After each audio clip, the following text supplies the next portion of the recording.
Alarm was a science fiction movie about a device which electronically injected thoughts into the human mind. In this scene, the mind control machine projects images into the brain of the chief scientist through an electrode headset. The scientist then finds himself experiencing the thoughts of a wild truck ride.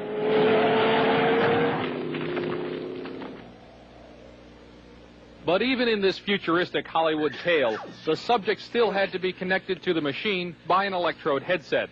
That's remarkable. But not as remarkable as a real-life experiment where I was the subject of a prototype device designed to project images into the mind without electrodes. The prototype machine, developed from Soviet scientific data, could, according to some scientists, have a profound effect as a weapon of war.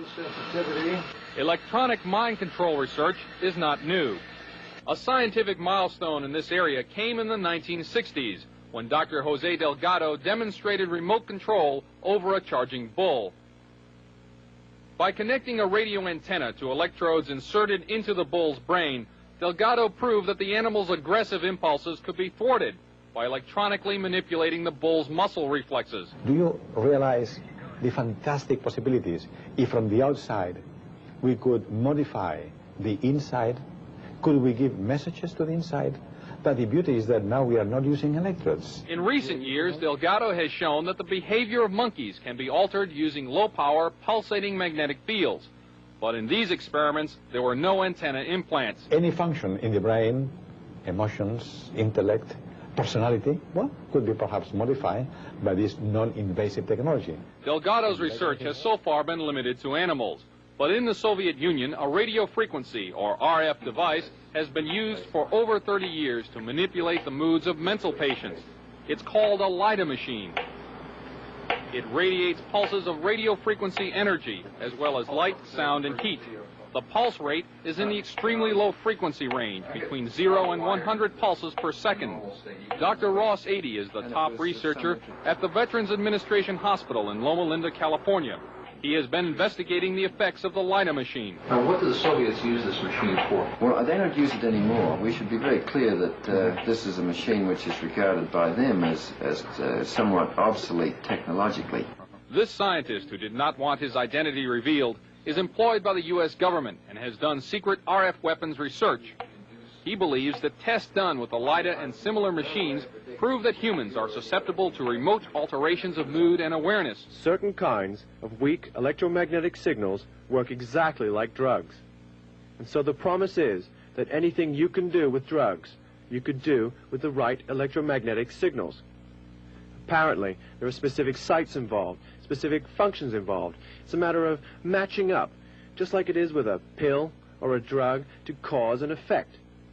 You could have a cause and effect relationship between a magnetic field and a biological function. CNN enlisted the help of noted physicist Dr. Elizabeth Rauscher and electrical engineer Bill Van Bice to build and test an RF mind interference machine from data found in Soviet scientific literature. The machine itself was inexpensive and easy to construct, using parts from a consumer electronics store.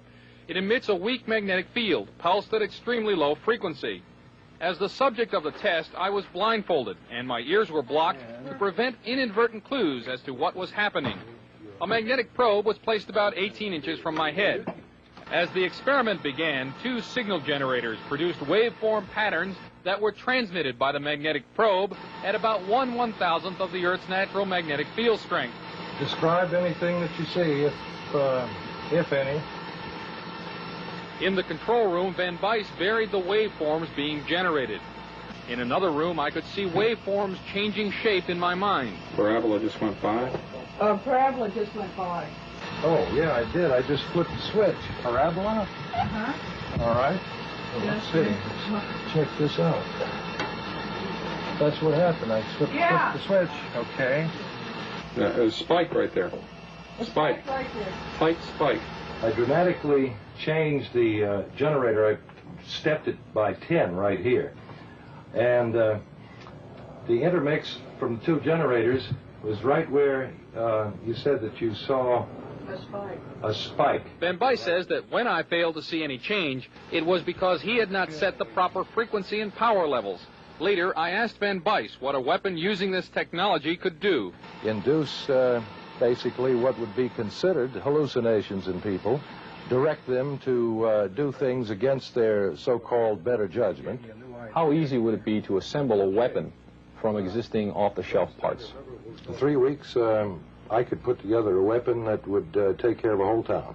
We showed the results of our test to Dr. Robert Becker, a two-time Nobel nominee for his work in the biological effects of electromagnetism.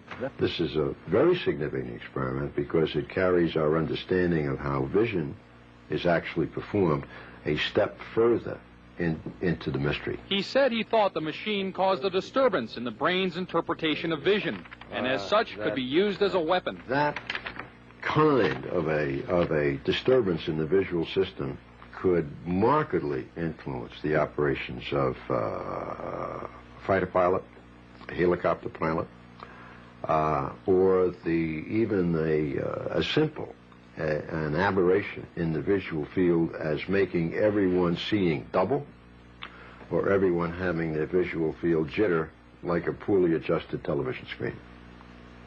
The effect of that upon the efficiency with which an Army, an Air Force, or a Navy would operate would be catastrophic. More about RF weapons in my next report. Chuck DeCaro, CNN Special Assignments. Described as Radio Shack parts that anybody can build, done in a laboratory.